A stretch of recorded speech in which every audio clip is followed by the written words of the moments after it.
Welcome to Online Study Corner. In today's lecture, we will discuss the age of Chaucer. चौसर का जो life span है वो 1314 से start होकर 1400 तक है और उनके बर्थ के साथ 1340 के साथ ही ये जो एरा था जिसे हम एज ऑफ चौसर के नाम से जानते हैं उसकी स्टार्टिंग हुई और उनकी डेथ के साथ 1400 में ये एज एक एंड तक चली जाती है। चौसर को मॉर्निंग स्टार ऑफ रेनेसा भी कहा जाता है because he influenced the renaissance age which comes after the age of Chaucer. Age of Chaucer से पहले हम ओल्ड इंग्लिश पीरियड जिसे एंग्लो सेक्शन पीरियड भी कहते हैं जो 450 से स्टार्ट होकर 1066 एडी तक चला और मिडिल इंग्लिश पीरियड जिसमें कि एंग्लो नॉर्मन लिटरेचर को हम रीड कर चुके हैं। इसके बाद जो मिडिल इंग्लिश पीरियड है उसे 3 पार्ट्स में डिवाइड किया गया है। मिडिल इंग्लिश पीरियड के फर्स्ट पार्ट को हम एंग्लो नॉर्मन पीरियड या बिफोर चौसर एज के नाम से जानते हैं। सेकेंड पीरियड को एज ऑफ चौसर के नाम से जाना जाता है और थर्ड पीरियड को आफ्टर चौसर कहा जाता है। चौसर को फादर ऑफ इंग्लिश लिटरेचर या first finder of our modern English language भी कहा जाता है। तो इस तरह से हमने देखा कि जो चौसर है उनका लाइफ स्पैन काफ़ी थोड़ा रहा, काफ़ी छोटा रहा, लेकिन इसके बावजूद भी ये कंप्लीट एरा उनके नाम से जाना जाने लगा। चौसर के छोटे लाइफ स्पैन के बावजूद उन्होंने 3 रूलर्स के टाइम में अपना जीवन व्यतीत किया। Chaucer was born in the reign of Edward III. Edward III's reign began in 1327 and came to an end in 1377. तो एडवर्ड III के जो रूल था, शासन था, उसके दौरान चौसर का बर्थ हुआ। After that during the rule of Richard II he lived throughout the rule of Richard II and died the year after Henry IV ascended the throne. और हेनरी IV के सिंहासन पर बैठने के बाद, दैट मीन्स रूल के start होने के बाद, हेनरी के ओनली 1 ईयर के बाद उनकी डेथ हो गई। अब हम जानते हैं एज ऑफ चौसर के हिस्टोरिकल बैकग्राउंड्स के बारे में। हिस्टोरिकल बैकग्राउंड्स की अगर बात की जाए तो जो एज ऑफ चौसर है वो बहुत सारे पॉलिटिकल, सोशल और इकोनॉमिकल अपहेवल से भरी हुई है। This age faced 100-year war which was fought between France and England. Apart from this, the age also saw Black Death during 1348 to 1349. This Black Death did not came to an end in 1349 but it reappeared in 1362, 1367 and then in 1370.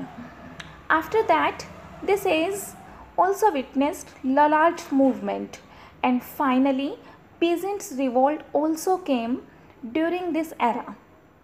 अब इन सारे political, social और जो भी economical अपहेवल्स है, 100-year war, black death, Lollard movement और peasants revolt, इन्हें हम 1 by 1 next slides में डिस्कस करते हैं। तो चलिए स्टार्टिंग करते हैं 100-year war से। This 100-year war was fought between France and England from 1357 to 1453. ये जो वॉर था 1357 में स्टार्ट हुआ और 1453 तक ये वॉर चलता रहा। इस तरह से ये वॉर अप्रॉक्सीमेटली 116 ईयर्स तक चला, इसीलिए इसे 100-year war के नाम से भी जाना जाता है। ये जो 100-year war था ये मिडल एजेस की सबसे बड़ी कन्फ्लिक्ट रहा, सबसे बड़ी त्रासदी हम कह सकते हैं रहा। और इस वॉर को लड़े जाने का रीज़न था राइट ऑफ किंगशिप, कि इंग्लैंड पर नेक्स्ट रूलर कौन हो। उस टाइम पर फ्रांस का जो रूलर था चार्ल्स IV, उसके रूल के ख़त्म होने के बाद यहाँ पर एक समस्या उत्पन्न हो चुकी थी कि किसे रूलर बनाया जाए, जिसको लेकर कि ये जो वॉर था ये स्टार्ट हो गया। इस वॉर का रिज़ल्ट हुआ कि जो इंग्लैंड था वो फ्रेंच टाइज से फ्री हो जाता है। फ्रेंच का जो कोई भी अधिकार था वो इंग्लैंड पर नहीं रह जाता है। फ्रेंच लैंग्वेज ने अपनी प्रेस्टीज, अपनी जो प्रधानता थी उस टाइम पर इंग्लैंड में, उसको खो दिया और इंग्लिश ना सिर्फ कॉमन पीपल की बल्कि कि चर्च की और पार्लियामेंट की भी लैंग्वेज बन गई। राइट, तो ये था 100-year war। इसके बाद हम डिस्कस करते हैं ब्लैक डेथ को। 1348 से 1349 में ब्लैक डेथ अराइज हुई इंग्लैंड के अंदर, और ये जो ब्लैक डेथ थी ये ब्यूबोनिक प्लेग के रूप में यहाँ पर आई थी। इस ब्लैक डेथ ने सिर्फ और सिर्फ इस सिंगल ईयर में 1348 से 1349 में इंग्लैंड की कंप्लीट पॉपुलेशन के 1/3 पार्ट को स्वेप्ट आउट कर दिया। मतलब इतने सारे लोग इस प्लेग से, इस ब्लैक डेथ से मारे गए थे। लेकिन इस ब्लैक डेथ का एंड यहीं पर नहीं हुआ। It came in verse form in 1362, then in 1367 and finally in 1370। और इस ब्लैक डेथ के बाद बहुत सारे फेमाइन भी इंग्लैंड ने फेस किए, जिसकी वजह से इंग्लैंड की जो इकोनॉमिकल कंडीशन थी वो पूरी तरह से हिल चुकी थी। देन पीजेंट्स रिवोल्ट, जिसे हम वॉट टेलर रिवोल्ट के नाम से भी जानते हैं या वॉट टेलर रिबेलियन के नाम से भी इसे जानते हैं। इसके अलावा ग्रेट राइजिंग भी इसे कहा जाता है। ये इंग्लैंड में 1381 में आया। अब पीजेंट्स रिवोल्ट नाम से ही क्लियर है कि ये पीजेंट्स का कोई रिवोल्ट था, किसानों के द्वारा किया गया कोई आंदोलन था। लेकिन ये आंदोलन किया क्यों गया होगा? इंग्लैंड ने अभी तक बहुत सारी प्रॉब्लम्स को फेस किया था, जैसे कि ब्लैक डेथ को या 100 ईयर वॉर को ये फेस कर रहा था। तो जिसके वजह से इंग्लैंड के अंदर इकोनॉमिकल कंडीशंस और सोशल कंडीशन बहुत ही ज़्यादा ख़राब हो चुकी थी। अब इन सोशल कंडीशंस के ख़राब होने की वजह से और इस ब्लैक डेथ के बाद क्या हुआ, फेमाइन आ गए, अकाल आ गए, जिसकी वजह से इंग्लैंड में लुटेरे और चोरों की संख्या बढ़ती गई। गवर्नमेंट ने यानी कि किंग्स ने वहाँ पर टायरेनियस लॉज को लगाना शुरू कर दिया। मतलब मनमाने जो नियम थे वो बनाने शुरू कर दिए। ये नियम बनाए तो गए थे लेबर को, श्रमिकों के लिए, उन्हें उनके श्रम को रेगुलेट करने के लिए, उनके लेबर को रेगुलेट करने के लिए।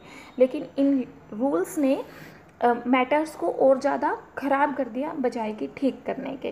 फ्रेंच वार, जिसने कि एडवर्ड के जो सैन्य शक्ति थी उसको एक टेम्परेरी ग्लोरी तो प्रदान की थी, लेकिन इसके बाद में बहुत ही ज़्यादा डिज़ास्ट्रस कंसिक्वेंसेस बने। ठीक है, तो अब ये जो वॉर था इससे एडवर्ड की शान तो बढ़ गई, लेकिन इस वॉर ने इंग्लैंड के बहुत सारे रिसोर्सेज को ड्रेन आउट कर दिया था। इंग्लैंड की इकोनॉमिक कंडीशन को बहुत ही ख़राब कर दिया था, जिसकी वजह से जो नए रूल्स बनाए गए उनकी वजह से आम जनता के ऊपर, कॉमन पीपल के ऊपर हैवी टैक्स का बर्डन बहुत ज़्यादा बढ़ गया था, जिसकी वजह से जनरल राइजिंग को बढ़ावा मिला, जिसे हम पीजेंट्स रिवोल्ट या वॉट टेलर रिबेलियन के तौर पर जानते हैं। अब इसे पीजेंट्स रिवोल्ट या वॉट टेलर रिबेलियन क्यों कहा गया? क्योंकि ये जो जनरल राइजिंग था ये आम लोगों के बीच में उत्पन्न हुआ था, लेकिन इसकी leadership Wat Tyler, Jack Straw और एक प्रीस्ट जॉन बॉल के नेतृत्व में की गई थी। तो इसे वॉट टेलर के नाम पर इसे वॉट टेलर रिबेलियन कहा गया था। और जैसा कि कॉमन पीपल ने ये किया था, लेबरर्स ने किया था, पीजेंट्स ने किया था, इसीलिए इसे पीजेंट्स रिवोल्ट के नाम से या ग्रेट राइजिंग के नाम से जाना गया। तो इसके क्या क्या रीज़न थे? सोशल और इकोनॉमिक कंडीशंस का ख़राब हो जाना ब्लैक डेथ और फेमाइन की वजह से, वॉर की वजह से, इंग्लैंड के रिसोर्सेज का ख़त्म हो जाने की वजह से, हाई टैक्सेस का आम जनता के ऊपर लगाया जाना, जिसकी वजह से वो भड़क गए। और जो फाइनल कारण था इसका वो था एक इंग्लिश ऑफिशियल जिसका नाम था जॉन बैम्पटन, जो 1381 में अनपेड पोल टैक्सेस को कलेक्ट करने गया था और वहीं पर लोग भड़क जाते हैं और वहीं से इसकी स्टार्टिंग हो जाती है। Now let's discuss the Lollard movement. Lollard movement को लोलार्डिज्म या लोलार्ड मूवमेंट भी कहा जाता है। ये जो मूवमेंट था ये जॉन विक्लिफ के द्वारा स्टार्ट किया गया था या जॉन विक्लिफ के नेतृत्व में इसे प्रारंभ किया गया था। जॉन विक्लिफ को फादर ऑफ इंग्लिश प्रोस के नाम से जाना जाता है और जॉन विक्लिफ के फॉलोअर्स को लोलार्ड्स के नाम से जाना जाता है because he was the leader of this movement and his followers were known as Lollards. He initiated Lollard movement from the mid 14th century to English reformation. उन्होंने लोलार्ड मूवमेंट को 14th सेंचुरी के mid में प्रारंभ किया और ये English reformation as तक चलता रहा। अब विक्लिफ ने इसे स्टार्ट क्यों किया था? जो विक्लिफ था वो एक रोमन कैथोलिक थियोलॉजियन था, जिसे कि ऑक्सफोर्ड यूनिवर्सिटी से 1381 में रोमन कैथोलिक चर्च की क्रिटिसिज्म की वजह से डिसमिस कर दिया गया था। तो उनके लिए ये वर्ड्स भी यूज़ किए गए थे। ये जो लोलार्ड वर्ड है या लोलार्डिज्म वर्ड है, ये एक डेरोगेटरी टर्म है जिसे उन लोगों के लिए यूज़ किया गया था जिन्हें कोई लैंग्वेज पढ़नी नहीं आती थी, एंड स्पेशली इंग्लिश लैंग्वेज भी उन्हें रीड करनी नहीं आती थी, उनके लिए ये वर्ड यूज़ किया गया था। तो इसी तरह से ये एक डेरोगेटरी टर्म थी जो इस मूवमेंट के लिए और मूवमेंट को फॉलो करने वालों के लिए ये टर्म यूज़ की गई थी। इस मूवमेंट की डिमांड थी वेस्टर्न क्रिश्चियनिटी के अंदर कुछ रिफॉर्म्स को करना, वेस्टर्न क्रिश्चियनिटी के अंदर कुछ सुधार करना इस मूवमेंट की एक मांग थी। वैसे जो रिफॉर्मेशन था 1517 में स्टार्ट हुआ था और it was Martin Luther who is widely acknowledged to have started reformation in 1517। इसके अलावा जॉन विक्लिफ को मॉर्निंग स्टार ऑफ स्कॉलिस्टिसिज्म और रिफॉर्मेशन भी कहा जाता है, राइट। अब हम बात करते हैं इस टाइम के लिटरेचर के बारे में। अभी तक हमने पढ़ा कि चौसर की एज में हिस्टोरिकल इवेंट्स कौन कौन से थे। In this era, 5 writers were known primarily for their contribution in English literature, and these 5 writers are: first is John Wycliffe. John Wycliffe is also known as the father of English prose, and he is the leader of Lollard movement, which we have discussed earlier, and he is also called the morning star of Reformation. He is known for his translation of Bibles, and we'll discuss more about John Wycliffe and other writers in next lecture. Second writer of this era is John Gower. John Gower is also known as Moral Gower. Chaucer dedicated his Troilus and Cresside to John Gower or Moral Gower.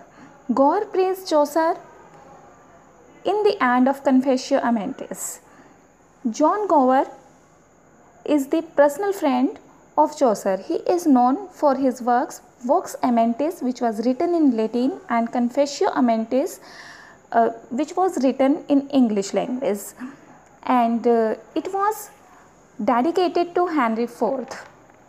Apart from these two writers, this era has some more interesting writers like William Langland.